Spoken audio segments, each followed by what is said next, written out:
Hello, I'm live. It's me, Alex of Alex the Alchemist. I think people are coming on over from Latia's Instagram. I'm currently trying to fix my hair because I gave myself a little COVID cut Thursday night because I'm not entirely into the idea of someone being that close to my face for that long. Like, no shame if anyone else has gone and done anything. I'm just mildly germophobic in that way. So, but I think I did good. Still think I might need to touch up a few places, but I think overall I did good. So I'm just waiting on some folks to come on. And today I'm just doing a little chatty get ready with me because I'm really tired. Hi, Ari. I'm going to use a Melt Cheese and Parties palette. Hello, Emily. Because I really, truly don't have the spoons to come up with a color story for my eyeshadow. So this one is pretty monochromatic and everything goes with everything else. So I don't have to think about that too hard. So I'm just going to go get into it. Feffy, Alex, hello. Faze, hello, everyone. Y'all are all filtering in. So hi, Mia. Oh my God, I'm glad you're able to catch this. Sharon, thank you. I was just talking about my hair. I had the right amount of combination of creativity and lack of impulse control on Thursday night that made this hair happen. So yeah. I'm just doing a chatty get ready with me because I'm tired as shit. I have developed some sort of pain in my left shoulder blade region, and I took some meds last night and it has made me very sleepy and it hasn't helped, but I do have my stop pain with me, so I might be periodically applying that depending on how I'm feeling. Oh my God, so many people are here. Yee, I'm excitement. So I'm just going to go in with Total Immortal because even though that's really light and I wouldn't normally put down a shade like that, I found with this palette that is kind of the best initial transition shade to apply just in order to make the other colors work, at least for my skin tone. So yeah, so I'm a little bit out of it and brain foggy, but after this I'm gonna make some quesadillas, and I got a whole bunch of every Halloween cookie dough I could find when I had to go to Walmart the other night. So because like I said, that was the same night I had no impulse control and did this to my hair. So yeah. Hello. Oh my God, so many people. Yes. Yeah, I'm gonna make avocado, black bean, and cheese quesadillas with a little bit of Trader Joe's chili lime seasoning, because that is kind of my go-to easy, healthy quesadilla type thing. Because there's another one that I do where it's a combination of black bean, corn, cheese, and just a bag of taco seasoning, which is also good, but I like the one with avocado a bit better. And yes, quesadillas, Alex, because one time I was talking to my dad and he was like, so what are you planning on doing for the rest of the night? And I was like, oh yeah, we're going to eat dinner. I'm going to make some quesadillas. And he was like, oh, you're going to make quesadillas? Yes. Yes. Okay. Kara, hello. Yes. Oh my God, everyone is here. I'm so fucking excited. Yeah, I kind of wish that I had thought of a better idea than a get ready with me, but this week has not entirely been it for my spoon levels. So a couple weeks ago, I went actually to finally see, I've been seeing a pain management specialist, and she did some trigger point injections in my back, which was really great. Except, it took a couple days for the initial pain to wear off, and then it worked for a little while, and now it's stop, but I have a follow-up in 2 more weeks, so yeah. So you're getting a get ready with me because that's what I can muster. So yeah, hopefully this doesn't look too bad because this is not my normal lighting, obviously, because the days are getting shorter and shorter, and it's seasonal depression time. Yeah.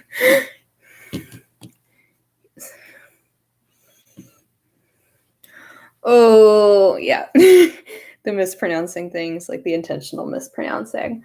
I don't do that with most things, but my dad, after all these years, he can pronounce quesadilla fine. He knows that 2 L's in Spanish is a Y, but he, for some reason, whenever he orders at a Mexican restaurant, I think he just doesn't understand that it's chili relleno, and he always says it like chili relleno, and like he's from the South, like I am, so I'm kind of like, okay, I think he just doesn't get that part, but yeah. Yeah, quesadilla. Yeah.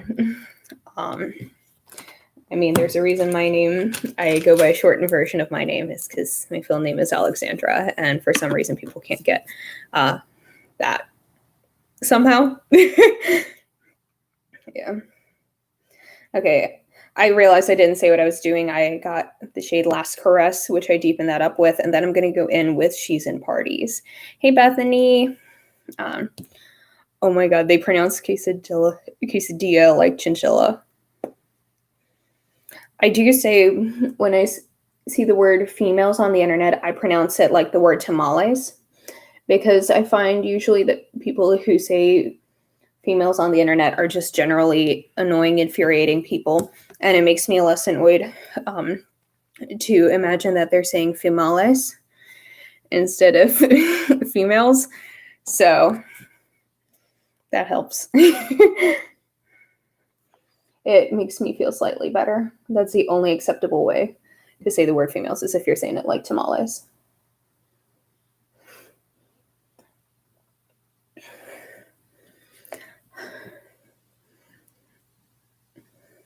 I don't know what to say. I can tell y'all a story from when I did go to Walmart on Thursday night. First of all, between that and my experience at ShopRite today, normally I would avoid Walmart like the plague, but I think I'm going to start like just going to Walmart because the social distancing situation there is better and the food is cheaper.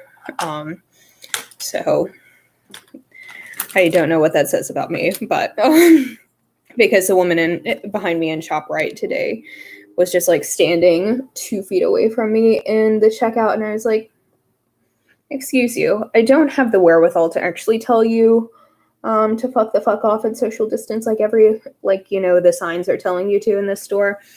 But that was kind of the last thing I wanted to do. But Walmart is still it's still a little bit of a shit show because it's big, but at least the food there is cheaper and people don't deliberately stand right behind you, I don't think. And when I went there Thursday night, because I had to pick up some bleach, I had the dye for my hair, but not the bleach. And so I picked up a couple other things. That's where I got all of the, words. That's where I got all of the cookie dough that I'm about to bake. It was at 9 o'clock at night, because I like to do my grocery shopping either really early in the morning or really late at night. And so I was in the parking lot afterwards, and I was putting my groceries in the car, and this toddler, probably around 3 years oldish, just starts screaming, blood curdling scream, which is fine because kids will scream. It's annoying because I'm noise sensitive, but I'm it's a kid. And the mom rushed over. But my favorite thing was that there was this millennial couple parked 2 cars down from me, and they both just went, same. That is a 2020 mood. And we all kind of collectively bonded in that moment of yeah, I wish that I was also 3 years old and it was socially acceptable for me to just scream whenever the fuck I feel like it. Because I've been feeling like that would be really cathartic for me for about 6 months now. So, and in that moment, we were all toddlers. So, yeah. Oh my God. I just don't get people who don't wear masks. And Annie, I love that idea of playing Don't Stand So Close to Me when you go out in public. I like that idea. I might steal that from you. Because my parents are talking about they live down in Virginia. I live in New Jersey. I think the one good thing about New Jersey is that I really haven't seen anyone not wearing a mask when they go out. Because Governor Murphy has kind of just been like, if you followed his Twitter account at all, he's basically like, wear your fucking mask or I will personally come over to your house and punch you in the face. So at the very least, I disagree with the man on many, many things, but I do appreciate that level of intensity about like wearing a mask, because that's how I feel. And that's exactly what I want to say to people. And like my parents down in Virginia, they've been saying like, it's about 50-50 as to whether people are wearing masks or not when you go in public, which I think is just garbage. So yeah, I just don't understand. Like, it's not that hard. And like, they're really cute. I own an entire, like, I collected a lot of masks for this. I realized I still didn't tell you what shades is using. So I used Mean Streak on the outer corner and Skeleton Kiss on my inner corner. I think I'm going to use this as a highlight today too, because we have had yet another casualty in the Bad Makeup Revolution packaging war.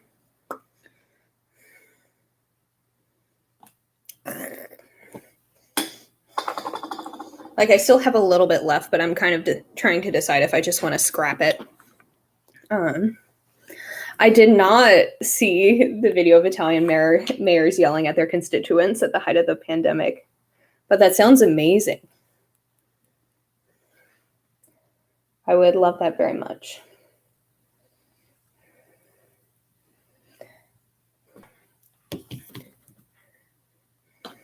Yeah, I don't know. I feel like I need to get up a little bit more bravery for when I go out, for when I need to like go out in the public and just like back the fuck off. But I just don't have the energy to do that to people. Instead, I just like give kind of scared looks to people and hope they get pinned.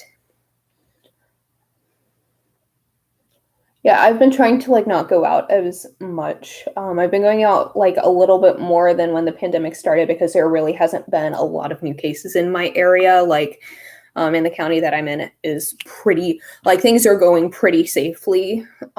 So I feel good about that. I think if there's two things that I will hope that we will continue towards like whenever this is all over, is that 6 feet apart in grocery lines. I don't want people to stand that close to me ever. Just like generally speaking, and also like get rid of handshakes. Like the thing is, I don't actually mind full-on hugs from most people, but handshakes piss me off, because when I'm passing the peace at church, I don't know how to tell half of the men there that I have arthritis, and their bone-crushing handshake does not actually convey the peace of my Lord and Savior Jesus Christ. So like, I just don't know how to say that. But I just, handshakes are not my thing, because yeah. And well, everything is falling apart. It is a metaphor for 2020. Yeah, I like the elbowing works. There was one time pre-COVID during the passing of the peace when I was like on the tail end of a cold, but I had to come read scripture at church, so I couldn't miss it. And during the passing of the peace, I didn't want to touch anyone just in case I was still contagious. So instead, I didn't know what to do, so I just did like finger guns at people. They like, hey, peace be with you, which I don't know. But yeah, that's a weird thing about me, is like, I don't mind hugging at all, but I like, if you shake my hand, I'm not going to know what to do with myself. Because that also means that my grip of my hand isn't as great as it could be either. Like, just fist bump people, man. That feels good to me. Yes. Carpal tunnel will do that to you too. It's just the worst. I'm using my NYX Bear With Me Tinted Skin Veil, which is honestly my favorite base product I've ever tried ever. I don't know why I'm putting on a base product right now, because like I said, I'm not going anywhere and my skin is decentish today. I did a mask the same night I did my hair. I used the whatever the pumpkin face mask from Bliss was called.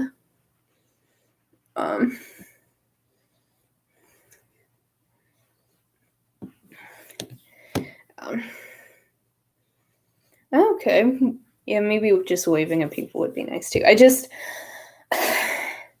I come from a Southern evangelical church, and like hugging everyone in church was kind of standard for me growing up. And I recognize like fully, like no shame that if that is not your thing, I respect people's boundaries and stuff.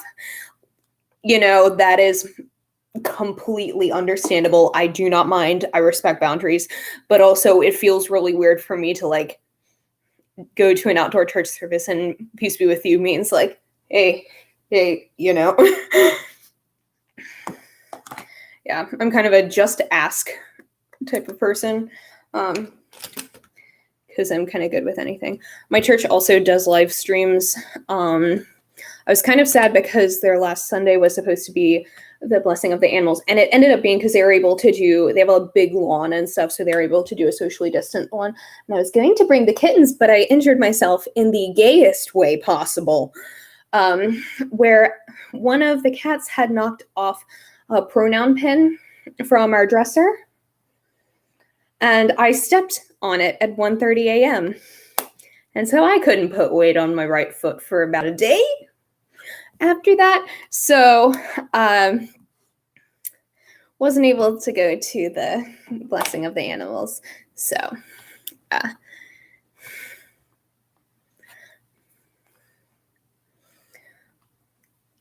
sorry, I'm just looking at the chat. I've done the air kissing cheeks thing too. I feel like I could get into that, but I would have to get used to it. You know, it's really not what I'm used to, but I could get into it.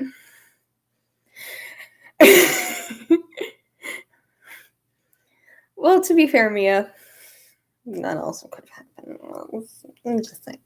I'm gonna use this Fenty cream blush in the shade Rose Latte. I know it looks like super dark for my skin, but once I blend it in, it goes really nice. I like wearing this with this eyeshadow because it kind of just like goes on really nicely and monochromatically. And I kind of just concentrate all the blush onto the upper parts of my cheeks. So that way it doesn't bring out the redness that's like kind of towards the front of my cheeks, you know?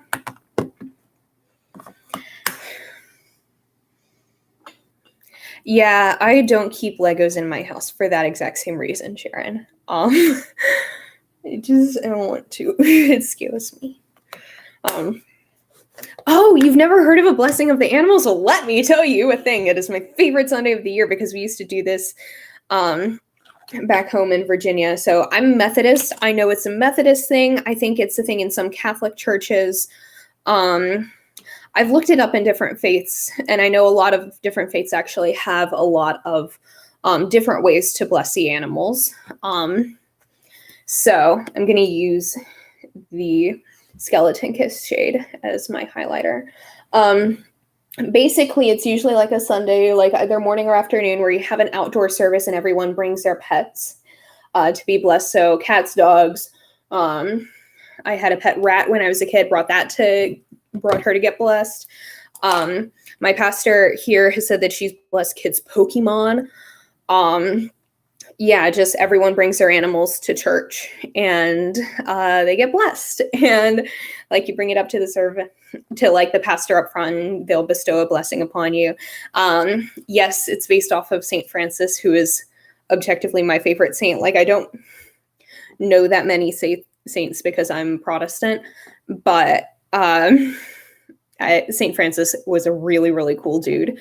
So yeah, we've done a lot of iterations of blessings of the animals. It's always like the best Sunday of the year. One of my friends wears a shirt every year that says, "Can I pet your dog?" on it to just like preempt asking the question. She could just walk up to people and be like, "Can I pet your dog?" And they'll be like, "Yeah," because usually people bring like their friendly animals to that.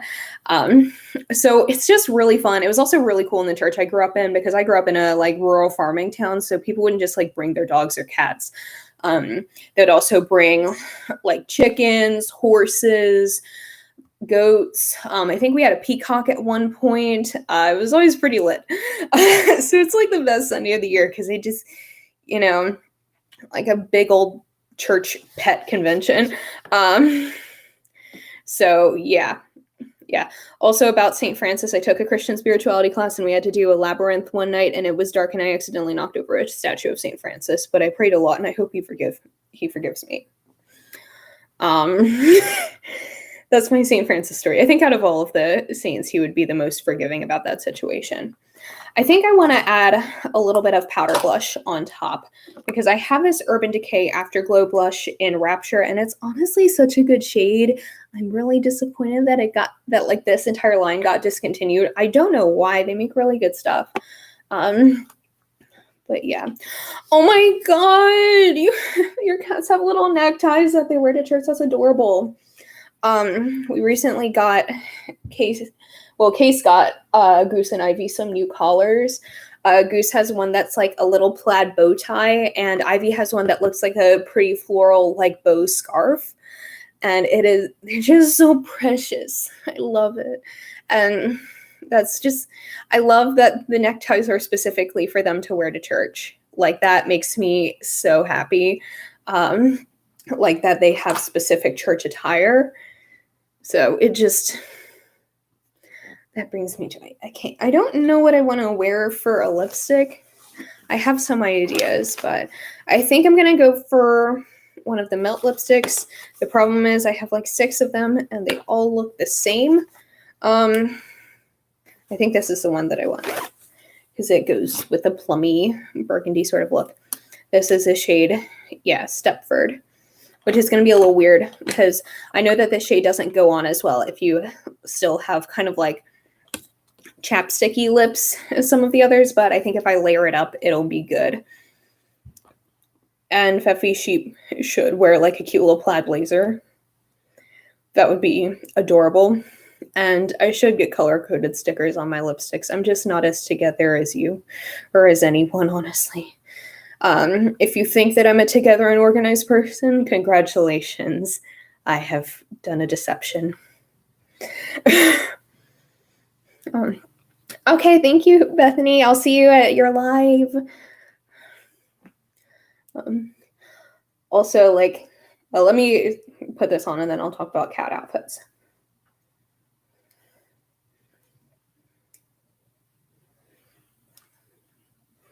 Good enough for me. So talking about animal outfits, I had an idea this year. The thing is, I'm probably going to have to execute it for next Halloween because I don't have, my sewing skills are not quite there. But we had the realization recently while watching Avatar: The Last Airbender that Goose and Ivy act a lot like Sokka and Katara from Avatar as siblings. Goose is Sokka, Ivy is Katara. It fits. And wouldn't it be cute if I made them little water tribe outfits to wear for Halloween? I'm just saying. I think that would be great. I would love to do that. And I have a sewing machine, but that's not where my crafting skill set lies, but I think I could learn in a year enough to make little Sokka and Katara outfits for Goose and Ivy. So, and then maybe Case and I can figure out our own outfits. Case always tells me that I remind them of Toph, so maybe I can dress up as her. Maybe Case could be Aang. I don't know. Either way, family outfits, I think that would be adorable. And Sharon, yes, I actually have a friend who has a guinea pig who she teaches preschool. And last year around Christmas time, one of her kids gave her an Elf on the Shelf outfit for her guinea pig. So she dressed up her guinea pig and would take different pictures of her and like hide it around her classroom. And it was so cute. The guinea pig liked it a little bit less than the preschoolers did, but it was still cute. So yeah, guinea pig outfits are very much a thing. I've been looking at some costumes for Goose and Ivy, but I don't know what I want to subject them to this year. And also, since their kittens are not fully grown, so I don't know what exactly would fit them to. I saw like a Chucky outfit in PetSmart one day, so maybe that could be a thing. I don't know. Okay. So it is 6:52, And I have not yet shared. Well, I have two things to share. I realize I haven't shared my Black Lives Matter resource, and I also need to share my secret villain.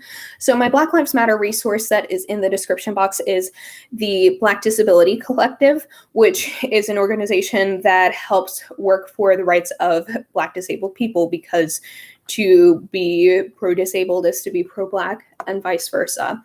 And their website, I have their website linked, but I also have their Twitter linked, because if you want some more tangible things to do, I highly recommend looking at their Twitter. That's where they share a lot of PayPals, GoFundMes, things of that nature of Black disabled people who need medical care, help with rent, and just a lot of mutual aid funding. And I think that that is so, so, so important. So they have a lot of good resources there, and you should absolutely check that out. Because, you know, all of oppression is intersectional, and we can't ignore the rights of Black disabled people when we are fighting for Black lives. So please, please, please go check that out. So that is the resource. And my secret villain that I would like to share is actually Pele from Midsummer.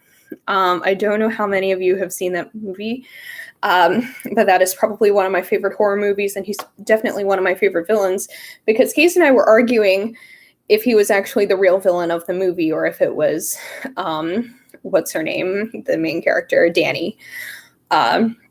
Because think about it, I think he makes an amazing villain, because he is so just like charming and charismatic. And imagine like being from a commune in Sweden and like going to America and going to grad school and making a whole bunch of friends, only to know that you're leading them back to your cult to their doom. So I think that there is so much, there's a specific kind of evil villainous that can make that happen. So that's why I consider him like one of the best villains, because also throughout the entire movie, you can just like see how, like, exactly how you could get charmed by a guy like this, you know, by someone like that. So I think that that really just like adds to the villainous too, of like, okay, yeah, I would fall for that guy's shit, you know. So I 10 out of 10 think that he is one of my favorite horror villains for that reason, for you know exactly how he would draw you into his cult, you know. Okay. So that is what I had to share. Let me pull up who the next person is, just so I can make sure I'm sending y'all in the right direction.